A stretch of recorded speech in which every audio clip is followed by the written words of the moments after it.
Hello friends, welcome to today's daily devotion. We're continuing to look at the Gospel of John. We're in John chapter 2. Today we're picking up the rest of the story of Jesus at the wedding in Cana, reading John 2, 9 through 11. Hear now these words. They did so, and the master of the banquet tasted the water that had been turned into wine. He did not realize where it had come from, though the servants who had drawn the water knew. Then he called the bridegroom aside and said, "Everyone brings out the choice wine first and then the cheaper wine after the guests have had too much to drink, but you saved the best till now."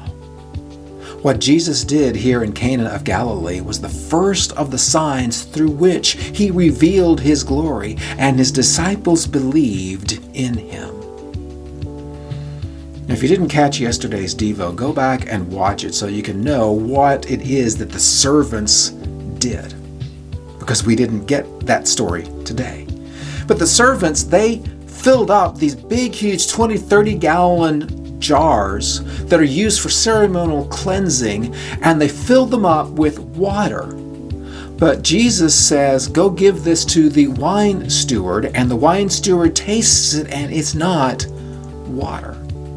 It's wine.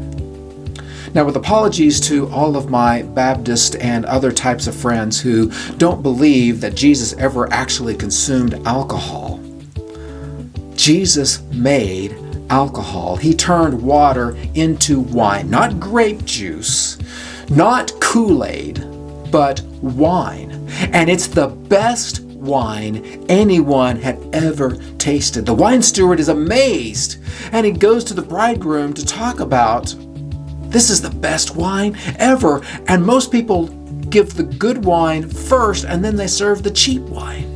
Well, that's the human way of doing things. We always try to get away with the cheapest, the least that we have to do. But Jesus shows the sign. He gives the best. Jesus always is the source of the best. And Jesus is able to take the mundane, the ordinary, and able to turn it into the incredible and the extraordinary. And not only did he make it extraordinary, he made it extravagant quantity. 20 to 30 gallons in each jar, and I don't remember off the top of my head how many jars it was, but it's a bunch. Be the equivalent of thousands of bottles of wine. Now, I know Jungle Jim's has an incredible wine selection. Well, the wedding in Cana has an even bigger, better wine than anything that Jungle Jim's could ever hope to have.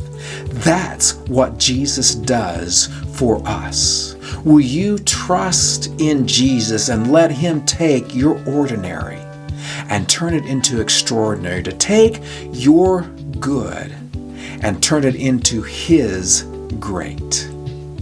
I'll see you tomorrow for another daily devotion.